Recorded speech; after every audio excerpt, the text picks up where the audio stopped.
Okay, so thanks everyone for joining this session. I want to start out by briefly introducing our panelists. So today you'll be hearing from Nick Mmbaga, who's an assistant professor of entrepreneurship and innovation at Butler University, but we'll actually be starting at Indiana this summer, so congratulations to Nick on that. We also are going to be hearing from Chuck Murnieks, who's the associate professor at the University of Missouri, Kansas City.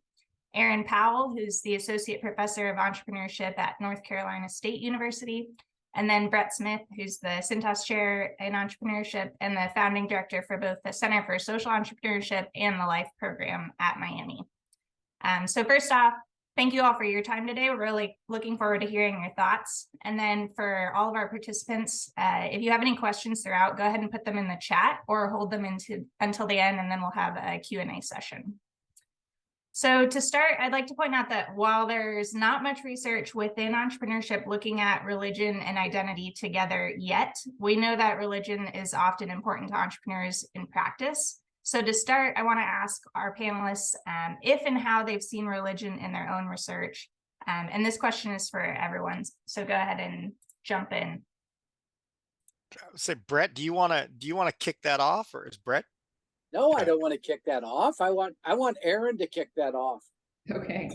All right. So I have some examples for when I get to my section a little bit later. So other examples, I've worked with a lot of students in international contexts, and we've seen this come up in all parts of the world. So and through identity studies, so not focused on religion, but seeing how this is driving their beliefs and values around religion are important in their decision making for these entrepreneurs, choices that they make, who they associate with, how they run their businesses, and ultimately who they are as entrepreneurs. So I think that in an international context, we've talked a bit about the US, but internationally, I've seen this a lot in field studies that PhD students have been doing. I'll jump in there right after you, Erin. So some of the work where I've seen it's not necessarily tied to entrepreneurship. It was a study, it was coming out of my dissertation, but I was looking at payday lenders, and it was supposed to be a study about entrepreneurship, but it definitely turned into something else.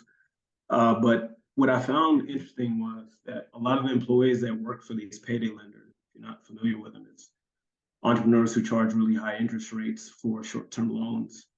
And it was a struggle for many of the employees to actually do the work that they were doing because of their religious identity, their affiliation with a particular church, or elements of morality that they just couldn't get past. And eventually what I found was it was an edifying process for them, where they learned more about themselves, ended up leaving these payday lenders to turn something beyond just its work, but something transformative from them and from that experience. And so that's my little bit of research that around religion that's come out from the research that I've done in the past. Yeah, I'll chime in. There's actually one. So Melissa and I did some work on mindfulness earlier, and this wasn't in the published piece, but we probed a little bit in the data for, when we did the study, it was just about mindfulness research or mindfulness activities.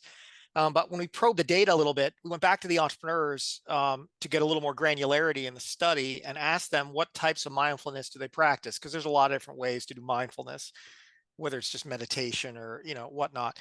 And the biggest thing that came back out of the data was prayer. A lot of the entrepreneurs who were engaging in prayer as their main mindfulness activity.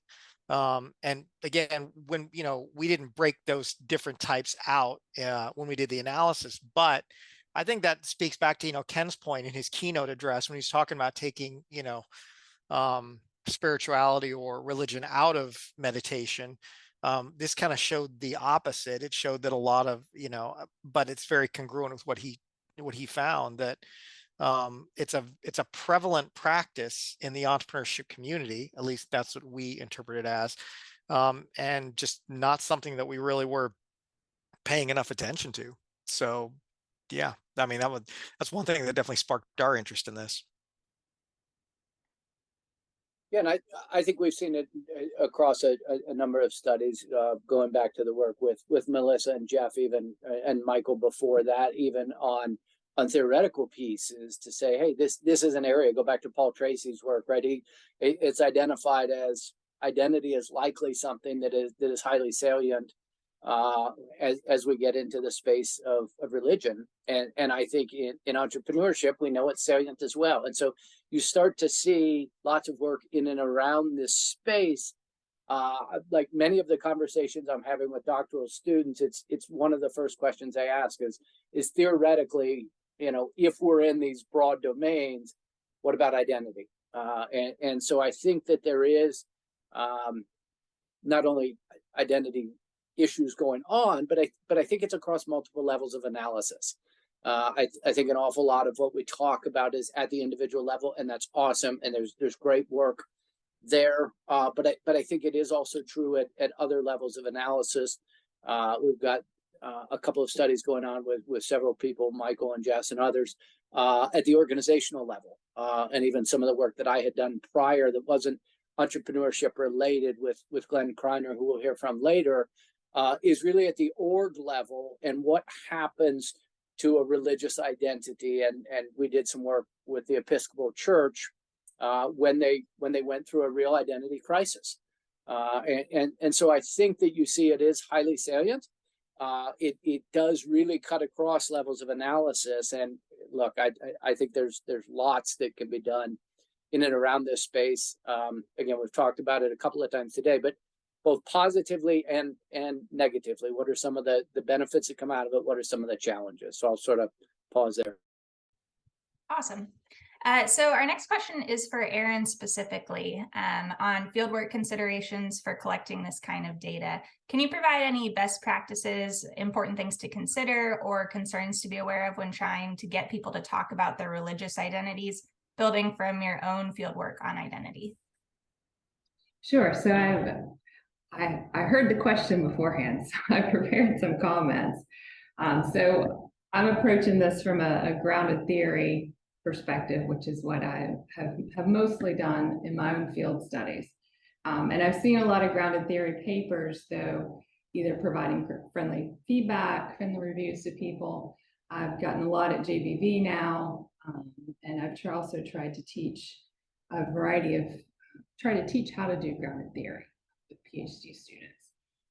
But more generally, I see in semi-structured interviewed papers, a lot of priming questions about identity or about entrepreneurial identity. So this is coming from, and I can speculate about why, when we all have pressures to publish. It may be lack of training, maybe lack of patience. So I see studies that aren't quite careful enough. So that's where this is coming from, is lessons that I've learned and things that I see in a variety of different platforms. So I think that identity and entrepreneurship and are such lay terms that most people think of them, have different interpretations or thoughts about what that brings to mind, different thoughts for different people. So that's another reason to be, careful about how we ask our questions in an interview setting. If we know the theoretical mechanisms of identity theories, we can start to ask questions about, from a role or social identity perspective, what's important to people, who they interact with, what maybe different groups are, rather than asking directly. If we ask directly about identity, people think I have to have an identity. So I need to come up with an answer. So it takes a lot longer, and if you don't start to hear something, maybe by the end of your interview sessions or time you're going to spend with the person, then perhaps you can ask the question when you're almost out the door. If you see artifacts, that may be another place to prompt folks about, seeing for religion, maybe a bulletin on a desk or some artifact or symbol, but preferably again towards the end of an interview. So once you start asking those direct questions, it becomes a slippery slope of what you hear and how you interpret that. in the broader context of your study. So I always start with, can you tell me about your business and how you started it, which is hopefully kicks off a long monologue from the person who I'm interviewing.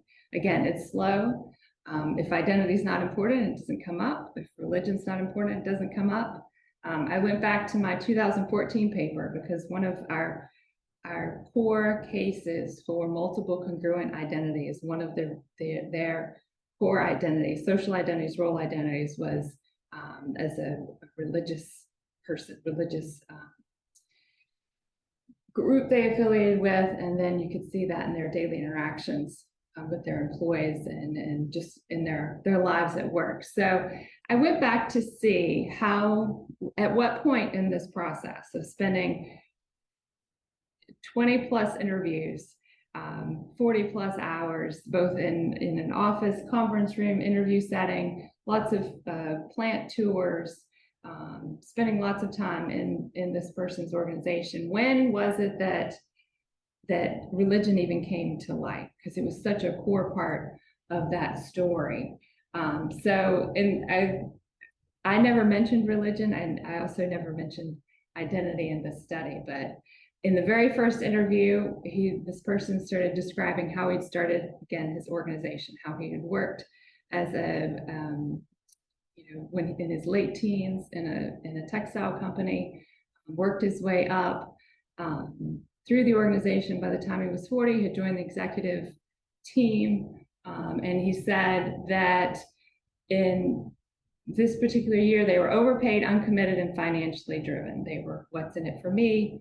We weren't Enron, but we were on Enron's path. They had golden parachutes, big insurance policies, and I was one of them. I was well paid.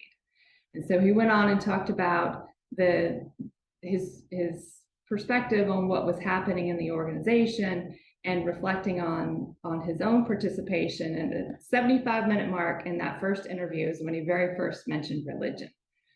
He said, I resigned from a terribly good job. I was uneasy with what was going on from a moral Christian standpoint. I had a hard time rationalizing it. I didn't see any change in corporate culture coming. They were in it for themselves. I walked out to absolutely nothing. I had no employees, no business, and no machines. I was crazy. So that was the story of how he started his business. But from a methods perspective, I was 75 minutes into the first interview before it even came up. The second interview, we picked up where he left off. He described a story about running out of business and running out of money in month 5. And he said that I called up a church friend and told him our plight. We put everything we'd owned into the organization and the company. I had nothing. He wrote me a check for $25,000. So he was telling a story about how the business was able to continue to grow. In the third interview, he was recounting a story about one of his plant managers. And he was telling a story about how he had left the plant to take care of his brother, who was a big-time athlete, and was hired to basically be with him at all times and all places to keep him out of trouble. He had been in trouble. But his reflection on that story, he said, he's a strong Christian person. Those ones. At the end of the fourth interview, in a final story, he recounted things that are important to him through the adversity. He said, my wife and I, our life is dictated by 3 things: our faith, our business, and our family. Nothing else is important to us. So it was the 5th interview, 37 minutes into the 5th interview, before he starts to recount a story about the economic recession and how that's impacted, the magnitude of this impacting of his business. His line of credit was pulled from his bank. He had a $3 million demand note. And he said, everything was coming unraveled. So this is where the tears, adversity, everything starts to come out in this interview. And he said that after growing the business for 25 years, we felt like we were losing it. He said, I disappointed my wife and my kids. And then he starts to tell lots of stories about his faith. He said, I'm a person of faith. My wife and I are people of faith. I teach Sunday school. So then he recounted stories that he was teaching in Sunday school and how this was impacting his business. And he said, I prayed about it a whole lot. Erin, through the more I prayed about it, I felt like God was telling me to go forward. And so it was all about continuing forward. I won't read you the whole story, but this was the reason, and one of his multiple congruent identities was how he faced this adversity, which is what you see in our published story. But the backstory and from a methods perspective is that this took, 10 hours to get to before the magnitude of how religion shaped his responses to adversity came to light. So that I never asked about religion, never asked about identity, but from my experience, that was over 10 years ago. So this has played it from a methods perspective. Again, I think we have a lot to be mindful of as we try to investigate topics that have strong priming tendencies. So I'll stop there. And I just have one follow-up question is, how do you build that kind of trust so that people are comfortable either over time through your interviews or even within an initial interview talking about something like their religion?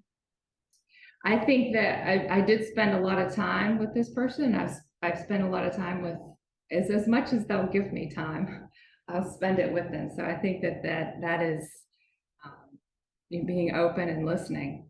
It has been my main approach, and dedicated. It's the small things that build trust, being dependable, etc. Awesome, thank you. So I want to turn to Chuck now, and we're going to ask him to put on his editor's hat to help us understand the path to publishing work in this area. So Chuck, how does one navigate the publication process when attempting to publish research in this area? And how should researchers interested in this area address the legacy issue regarding separation of faith and science? Yeah, those are good questions. Yeah, before I even say anything, I mean, there's a number of editors in this room. So, Erin, Melissa, Greg should all speak on the topic. Let me, I want to address the second one first. This question, or this dichotomy sometimes we put up between science and science and spirituality, or science and faith. As we've kind of talked about that a little bit throughout the conference, I think that's kind of a false narrative, and it's incumbent on us when we talk about publishing. If you want to publish, you need to treat the analysis of faith or religion in a scientific manner. I mean, if you do that, just like we do any topic, my experience has been, reviewers and editors are more than willing to listen. And there are some, ways to manage that, which we can talk about in a minute. But and you've heard it throughout, we've all heard it over time, multiple times. And even, Ken again was in his keynote, his 3 waves, talking about look, older or early stage spirituality and religion research, kind of that wave 1 that he was talking about, correlational designs, kind of very broad constructs. I mean, you could apply that to any, the evolution of the entrepreneurship field, the evolution of, Melissa and I have been working on passion for a while. I mean, you could apply that to early passion work. Everything moves forward. So, it's incumbent on, if you're going to publish in this space, you got to read the literature and understand what's out there and see how it's moved. And, what do we know? What do we not know? What's the current lens that's being used? I mean, show that, the level of specificity has moved on, and the rigor has moved on, and we need to move along with it. One thing that I don't think, and another thing, just an interesting point, I was reflecting on this idea between science and faith. The reason I think it's we're not doing a good job of integrating the two is, if you believe, I'm a Christian, and if I believe that everything that I study was set up in some way, shape, or form by God, like all the theories that we use that don't invoke religion at all, then they come from the same place, right? I mean, every scientific thing that I'm studying comes from the same place, from, where the scriptures were written. So, I mean, I think, sometimes for inspiration, we should be using the scripture as a scientific reference, rather than, you know, like I reserve that for Sundays. I mean, I think there's a lot of, you know, there's inspiration for research ideas. There's things in there that are talked about, relationships between psychological constructs and things that are interesting and counterintuitive. And, you know, I think that's another, you know, if we look in that, because you know, that should be treated like a seminal document and maybe not necessarily cited as such. You know, I get how that might get some backlash, but that's where some of these original relationships, and there's things in there that haven't been studied. You know, last conference we kind of did a walkthrough a lot of things that have just barely been touched on, or new concepts. Okay, so leaving that, getting to the question about publishing, a couple things that I think are helpful. You mentioned, Becca, like using the L.I.F.E network. I mean, number one, looking for folks that, I mean, initially, if the topic of your paper is, you know, definitely centered on religion or spirituality, it helps to have an editor who's at least open to that perspective.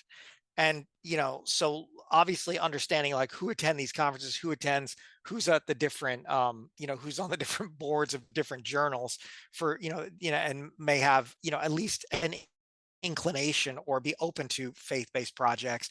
That's the first step, because it helps to have an editor who's at least open to those relationships. I think as authors, what's important is also understanding, is our topic of interest actually religion or spirituality, or is it some psychological construct that has a tie to it, like forgiveness or compassion? Or, I mean, and you know, we need to understand, like, look, what's the topic? If I'm really interested in studying compassion or forgiveness, or even like wholeness, like Ken was talking about, I understand that may have ties to religion. But at the same time, if those ties are not salient, it just may not be a, you know, it may not be a good idea to invoke that all over the paper.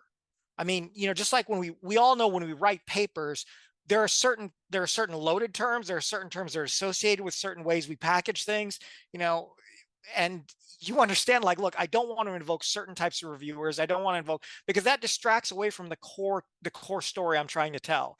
If the core story is on humility, or the core story is on forgiveness, then that should be the center, rather than, you know, because I think the pushback only comes like if it's obvious that we're trying to use the paper to push a point of view, rather than let me elucidate some scientific finding or scientific principle of theory or an extension of theory.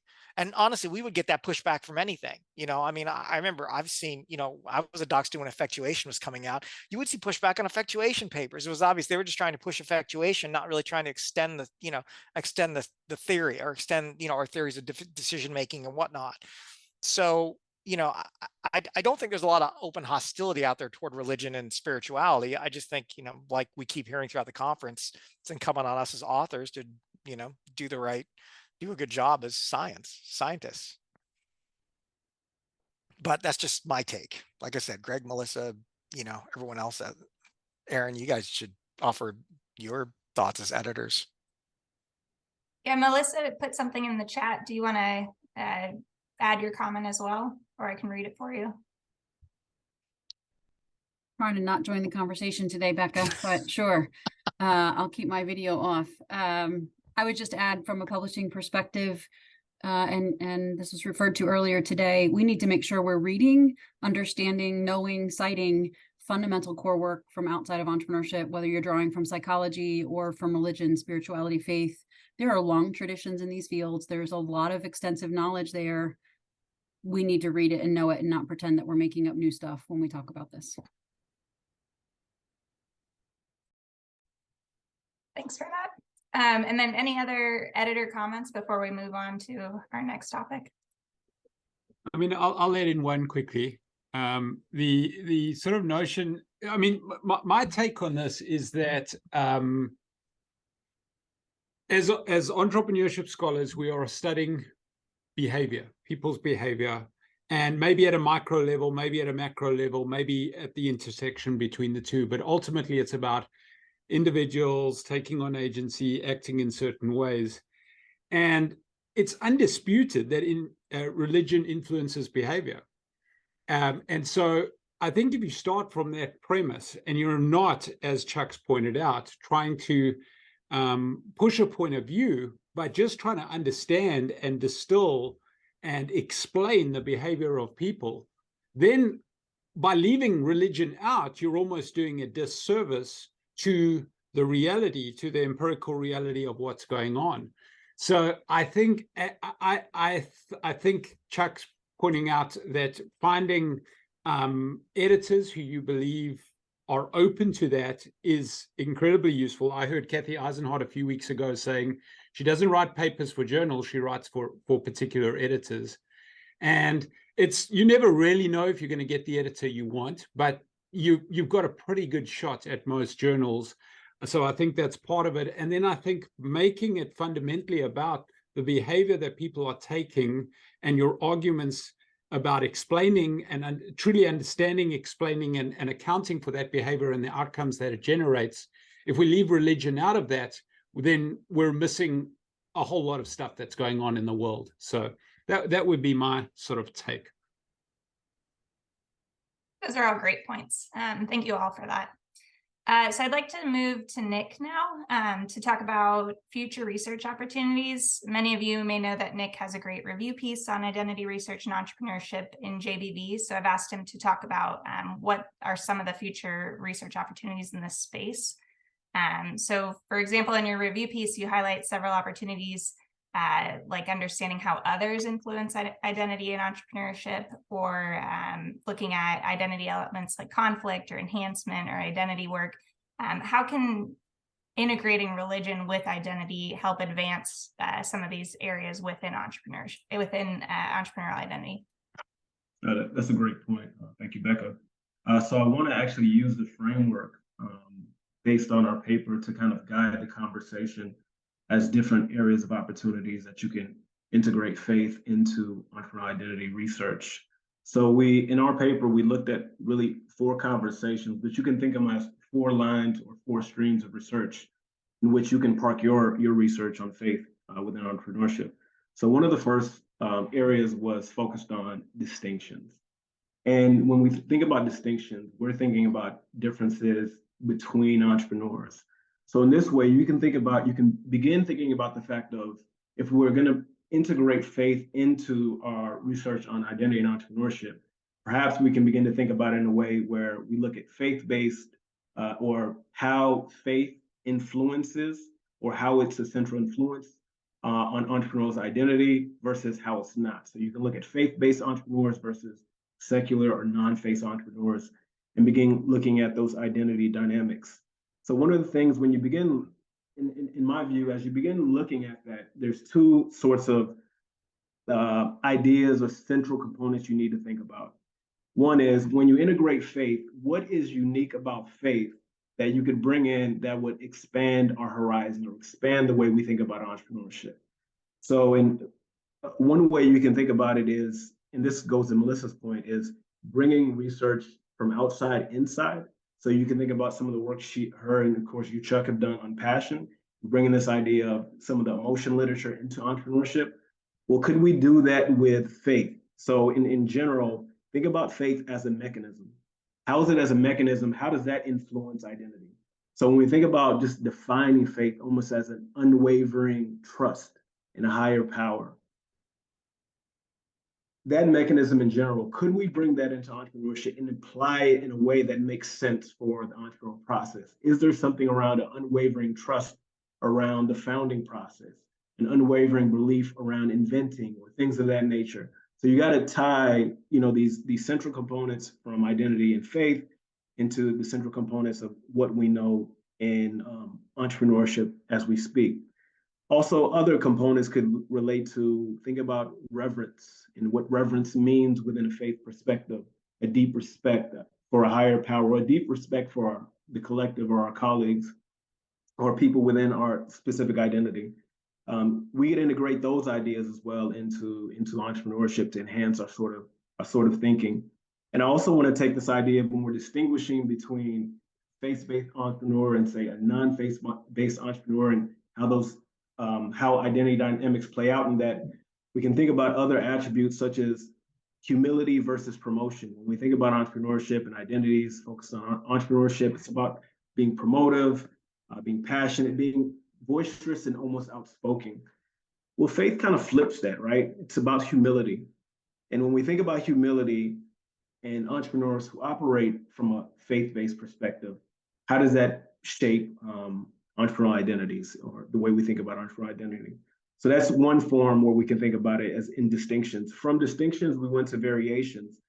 So if we think broadly, if we look at differences between faith-based entrepreneurs and non-faith-based entrepreneurs, we can now begin to zoom in, and we can look at those within different faiths. So you have Islam, you have Christianity, you have Judaism, you have Sikhism, you have Hindu. And there's certain religions that, I think from an outside perspective, where you may see that there's a marrying between entrepreneurship and that particular religion. When we think about Judaism, in some ways, you think, well, that's an entrepreneurial religion. There's entrepreneurship embedded in them. When I think about Sikhism and Punjabi people, there's an idea of entrepreneurship embedded in their identities.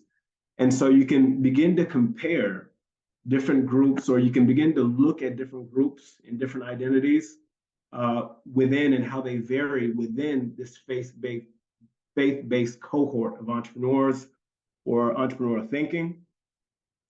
Even Islam, this came out also, some of this work came out in my dissertation because I was looking at payday lending. Well, payday lending doesn't work in Saudi Arabia or the Middle East or areas that practice Islam. Why? Because there's Ariba, this explicit religious text that says you cannot provide high interest loans. So the idea of what an opportunity is from a Christian value point, from an Islam value point, may be completely different, right? They may be incompatible in some ways. So you can look at variations, and I'm just providing you a kind of a framework to think through this. Also, as we look at variations, we can think about the practices that come out of this. Right now, we're in the middle of Ramadan for those who practice Islam. How does that affect your entrepreneurial practices? How does that religious identity influence your decision-making and the outcomes that you may achieve during these specific periods? So these are different ways. The point is, you want to center religion as well as entrepreneurship. You can center both. You can make some sort of contribution. Beyond variations, we have constructions. I'm going to kind of gloss over that because I'll talk about that in the back half, Becca. But when we think about constructions, what we're thinking about is how identities are formed, maintained, repaired, how identities evolve over time and with respect to entrepreneurship. And, this isn't necessarily tied to entrepreneurship, but I can give you an example of what it might look like in practice. So for my master's, I attended Belmont University, which was a faith-based university, which then transformed secular by the time I was there. And I'm alumni, so I get material and pamphlets. And it's done a 180 turn, and it's really pushed towards a faith-based identity. And so you can see how identities evolve over time and they change. And sometimes it's from market pressures, sometimes it's from constituents, sometimes it's from leadership, but it gives you a place to start. And then the last area of research, or the last kind of stream you can look at, is also intersections, where intersections we're looking at how we can integrate multiple theoretical lenses of identity, including religious identities, into study identities in entrepreneurship. So this can be the integration of business and a religion. Great examples are like Chick-fil-A. Chick-fil-A, there's the integration of sort of faith into their practices. There's religious identity that's blended and tethered to their business identity. They don't serve on Sundays when rights around LGBTQ rights were publicized. They were very public in their stance based on their religious identity and their religious affiliation. You could think about In-N-Out Burger. If you've ever had an In-N-Out Burger, you've probably seen a scripture on it because that's a part of their identity. So I think those are ways you can think about at least approaching the topic of faith within identity in an entrepreneurship context. You can use that as a framework. Thank you. I think that framework is really helpful in thinking about what are some of the opportunities for future research for people that are interested in this area. Do you have any other thoughts, Nick, or anyone who maybe wants to respond to that? I did want to make one more comment in terms of an area of research where I think there could be a blend. Oftentimes we think about identity conflict as separate from identity enhancement, but I think there's a way to bridge those kind of concepts together through a religious lens. And we can think about how religions of themselves have evolved over time. They've evolved, they've dissipated. Conflict has evolved, it's dissipated, and it's reemerged over time. So religions in general have had their own journey, and this is a similar journey that entrepreneurs often follow as well. But kind of my thoughts are inspired by an episode. I think it was on Netflix, but it was an LGBTQ pastor who was in Nashville, and she was doing a home makeover. And what she explained in her story was that she was within a church and she identified as LGBTQ, and she wasn't able to embrace her identity and espouse it kind of openly in this particular setting. So of course, what she did was, she ended up leaving that church and she founded her own church and founded other parts, businesses within that church outside of that. And so this idea how you can have conflict and then you can emancipate from your conflict, and it lead to some sort of enhancement. So for her, she enhanced herself, she's improved herself. She's also provided a pathway for others who identify in the same way as her. And I think there's ways to think about how do identities evolve from conflict and into a point of enhancement. I think that's all I got. Thank you. Yeah, I think those are great things to think about. Okay, so I want to move on to Brett now to talk about level of analysis, forms, and structure. And you kind of touched on this at the beginning. Hey, Becca, for 1 second, I think Michael's got to leave here soon. Michael, do you want to just talk about what your question was? Doesn't have to be about me. I was just thinking, you could read this example I put in there, but this idea of are there advantages in terms of looking at identity and entrepreneurship that we could gain from applying religious lenses? So theological, deeper theological understanding about how people think about who's in their in-group or out-group is the example I threw in there. But more broadly, I'm sort of interested in what the panel thinks about bringing in sort of either religious concepts that are purely religious, like theological kind of understandings, perspectives, or from sociology of religion, philosophy, etc. How can those kind of shape our research in trying to understand identity and entrepreneurship together? And I have to teach at 1. I'm sorry, everyone. But thank you. I'll jump in. Great question, Michael. I think at minimum, at least it makes us rethink the way we think about identity and entrepreneurship as we bring in those lenses. Again, I think the components of a religion, whether it's sociocultural components, whether it's different practices that are involved within those religions, I think they lend themselves to further understanding of identity and entrepreneurship. And in real terms, from a theoretical standpoint, I think that's up to us to figure out different ways to bridge those two areas. But anyone else, please chime in. We're working on a study right now of an intervention in a pastoralist society in northern Kenya, and seeing the emergence of strong in-groups and out-groups around existing with the religion in the community. So I think you've hit on something that we're trying to work through right now. So I'm offering support for your idea. I don't have any answers for sure, but we're looking at it from the emergence of capitalism, drawing from 120 years of work in that space. So that's, to Melissa's point, bringing in a strong foundation from other fields to try to understand the intervention that we've seen and the responses from an identity lens. So I had no answers, but voicing support.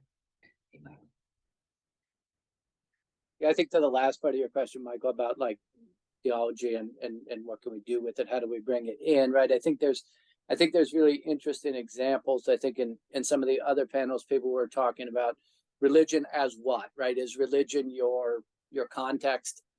Is religion your IV or your DV? Is it a religious process? But I think what is possible is to bring theological understandings into our theory, not necessarily for the thing, right? So stewardship theory, we could argue for a long time whether that is or isn't religiously motivated. Don't care. But it's an example of where someone could take a theological construct, move it into our entrepreneurial or management theorizing, and allow us to understand something about it. But in a small way, in a paper I did with Jess and others, Amanda, others on this call, we looked at the interaction of multiple different identities of faith-based impact investors. And one of the mechanisms was surrender. Like they literally would surrender or partially give up one of their identities in favor of others. Okay. So it comes from a theological perspective. It's the way they talked about it, but obviously it generalizes much beyond that into our, identity sort of spaces. So I think there's a lot of opportunity to do that. Thanks, Michael, for that question. Okay, so Brett, real quick, how should researchers handle level of analysis, given that faith may be different to each person? People might consider a religious identity as a personal identity or a relational identity or even a social identity. So how should researchers approach this level of analysis issue when collecting data, and then keeping that in mind when maybe even looking across levels of analysis? They shouldn't. They should run away. Don't do research in this space. It's too hot. No, I think the reality is you have to recognize what you're stepping into, right? And you have to understand, both your own viewpoint when you're coming into these spaces, right? I mean, we often have this conversation about insider outsider sorts of things when you're starting to collect data. And take it outside of faith for a minute. If you're doing a study on women in entrepreneurship, like who's the right person to be doing that study? That's an interesting question. Well, when you move into faith, it's the same question, right? Are some people too close to the data? Are some people too far away from the data? But I think you have to understand those issues, especially when you're doing qualitative interpretive data, right? So I think in our case, we have tried to have teams that will have different perspectives so that they can look at the same data and we can understand kind of what's going on in there. I use that as a segue to sort of get to your question because, you can look at identity kinds of things and lots of people say, oh, that's social identity. Okay, it might be, but it might also be a role identity. And so to disentangle some of those kinds of theoretical issues, it is difficult work. It takes a lot of, Erin talked about how many interviews they got to before you even got to a specific identity. But even then, when you get there, to go to the specificity to understand where it's coming from and the multiplicity of those identities, right? And I think that's where some really interesting work is starting to go on. I would encourage people to look at like Caroline Vattel and Heather Vo's AMR piece on, it's called like More Than the Sum of the Parts. And what they're talking about is inter-identity work. So how do these identities work together? And of course, in social entrepreneurship, we'll say, oh, we've done that. True to a certain extent, but there's a lot more work that can be done. And what it starts to build on, theirs is at the individual level, is sort of the idea of like an intra-individual identity network. And when you get to a network perspective, now you're talking about relationships between the identities and configurations with those identities. And I think that starts to open up new ground, not only for faith and entrepreneurship, but much more for giving back to identity itself. And so I think there's some really encouraging work about not just the structure of those networks, but also do you have content changes within those networks? And I think those are really encouraging sort of next steps in terms of how we sort of push forward some of the interesting work, is to start to look at inter-identity, but really inter-identity multiplicity. Like the move from 2 to 3 is not just one more identity. It really fundamentally changes relationships and structures. I think that's important. And since Greg's on the call, there's no way to talk about this and not talk about legitimacy, because I think this is, religious identity is a really important issue. And you will see people deal with this in different ways, especially in entrepreneurship, which is, am I showing this identity? Okay, that's interesting, but is it authentic? Or am I doing sort of like religious washing? Or am I passing on that identity? And what are the implications on passing on that identity? And then I just saw a piece literally out of JOM that just came out recently, that's all on religious regulation, and the regulation of identities from Islamic, I think it was Islamic entrepreneurs or women Islamic entrepreneurs. But there's a lot in here that we can understand, not just about how does the religious identity help us understand entrepreneurship. That's awesome. And how can religious identity in an entrepreneurial context help us give back to the broader identity theories? I think there's huge opportunity there. That's great. And because you touched on this in your introduction to this answer, I want to go to Amanda's question in the chat of how we might navigate the stereotype that a religious researcher is maybe too close to the study or biased in the study. And you kind of talked about this as far as like who's conducting the qualitative research, if it's someone of the same race and gender, and how to manage that reflexivity when submitting to a journal. Yeah, again, I'll defer to our editors, because they're the ultimate gatekeepers. No, but because they've seen lots and lots of this. But I think in our personal experience, it has helped to not have somebody close to the action who understands the action. At least in our work, has been a bit of a detriment, right? If you don't have someone who understands what people mean when they say certain things, and you can't understand more deeply what that means, or follow up on those questions, I think we leave a little bit of important knowledge on the table. On the other hand, if you don't have somebody who can look externally and be like, wait, you're putting that into the data. That the data doesn't say that anywhere. If we don't have the ability to have, reliability between coders in that data, at least in qualitative data, I think there is at least something to think about in there too. So those aren't, normative statements as much as those are practical. How do we deal with having, in our case, sort of multiple coders who have different perspectives? Does anyone else on the panel have thoughts on that, or go ahead? Yeah, Becca, I just want to jump in. I mean, I think what Brett's talking about is great. I mean, that's just great, scientific practice, right? I mean, we would do that whether it's not, a religious paper or not. I mean, I think other tools that we use for other, in our normal work, like friendly reviewers. I mean, there have been many times where I've asked if I think, like, look, I'm really close to this, or I'm passionate about this paper, I'll turn to a friendly reviewer and even just ask for a 30-minute, someone that I know is not, who's a friend, but at the same time, I know that they're a macro researcher, or they're a completely different paradigm, or, and I'll say, look, take a look at this, and just give me your unvarnished thoughts about it. Tell me what what do you think? What holes do you see? And that's always tremendously helpful. I mean, I don't see why we wouldn't do that in this case, turn to other folks and say, like, look, is this interesting to you? Do you see this as a contribution or not? Awesome. So I'm going to open the floor, unless Erin, did you have another comment you're going to add? I was just going to say some of those biases, it comes through in Brett was talking about qualitative research. You can see those as an editor, and inter-rater reliability is something we can report. I wouldn't require it, because I think that the theory as it's developed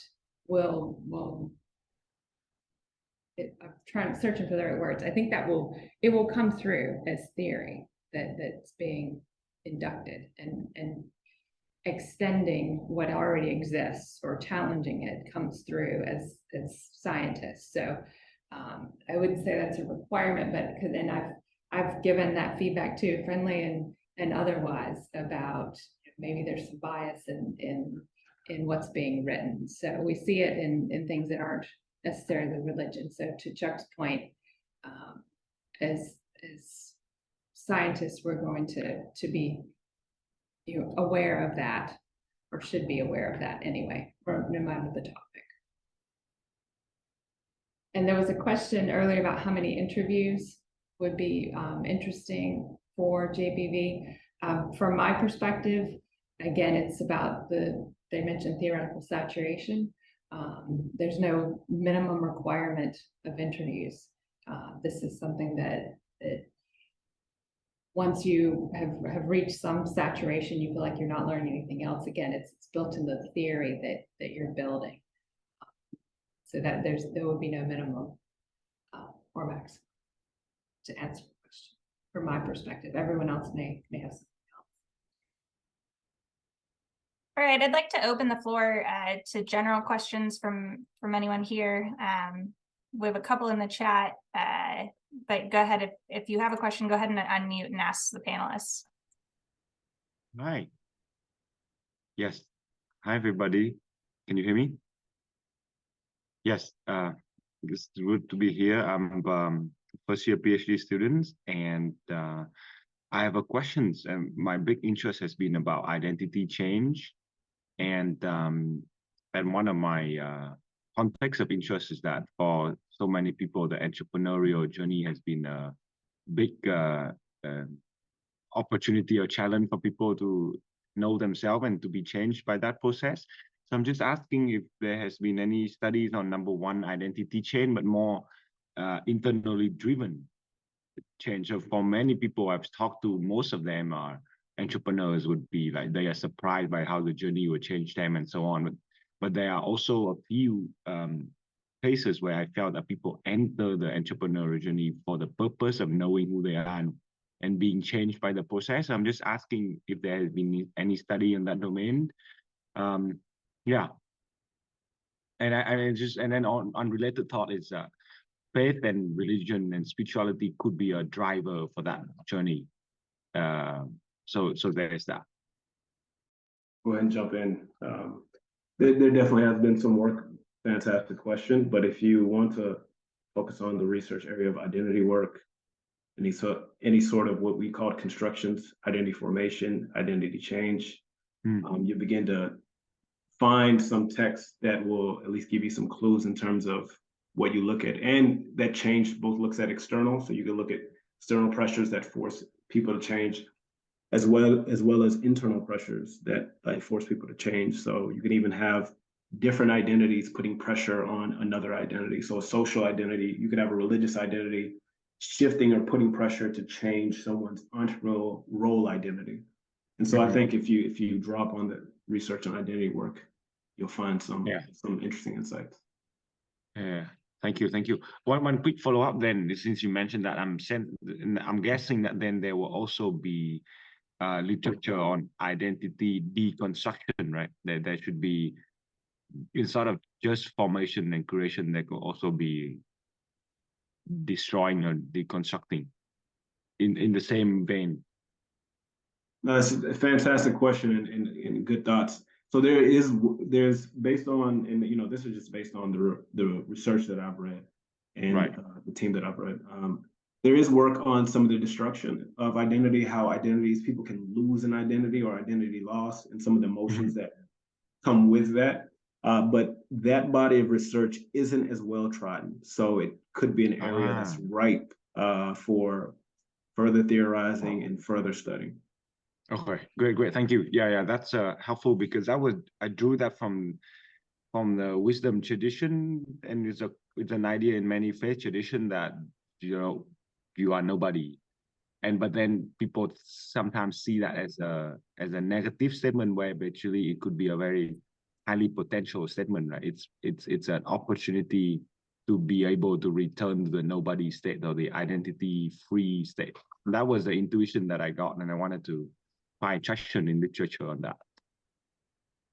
I also dropped something in the chat, so it's different level of analysis, but it's on organizational identity, formation, and change. So there's a great review piece there by Denny Joy and his colleagues that sort of goes into that, and so again, different level of analysis, but some of the processes are probably parallel. Yeah. Thank you. Thank you. That Felipe had asked earlier was about potentially using life histories as a source of data to get that longitudinal approach, and incorporating the role of religion in the process. Does anyone have any response to that? I think that was Erin when you were talking about collecting data. Yeah, I had a student recently use the life course methods, 2 students actually, and that's been very enlightening, I'll say. For, I've kind of intuitively gathered life stories and life histories to understand identities and to the question identity changes. But I think it's a very useful method that we could use more of. So that's my opinion. Great. Okay, so the question in the chat is there an appropriate way to define a religious identity? Is it founder identity, social identity, role identity, or personal identity? And I think this gets at what, Brett, you were talking about earlier. Yeah, I think the short answer is yes. It can be any of those. And again, I think this is where we need to be both theoretically and empirically driven to be able to understand what that is. But all of those are certainly possible. Our experience, oddly, when we're dealing with reviewers, the pushback we often get is one around social identity. And again, that's probably just poor writing on our part to try and locate. But the reality is there's any of these are possible religious identities, and it's important to specify and to make sure that we account for that as we step into the studies.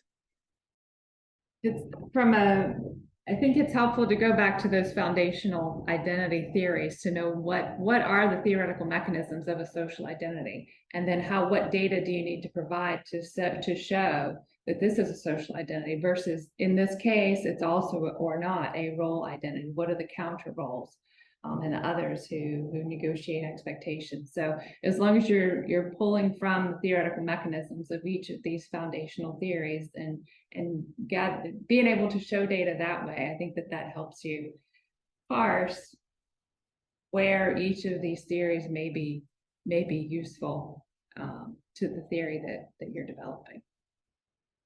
Awesome. So I think we're about at our time. So thank you again to our wonderful panelists. We really appreciate you sharing your insights with us.